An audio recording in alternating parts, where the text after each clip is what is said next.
members of the ruling party thinks that Buhari should be impeached within 6 days if they do not turn around the fortunes of the country. And I commend the House of Reps for joining this. Yes.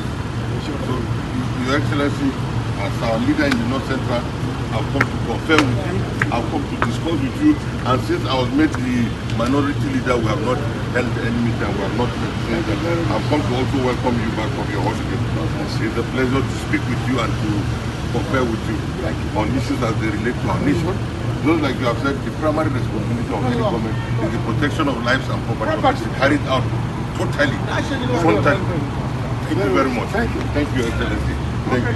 Okay. Yeah, thank you. Thank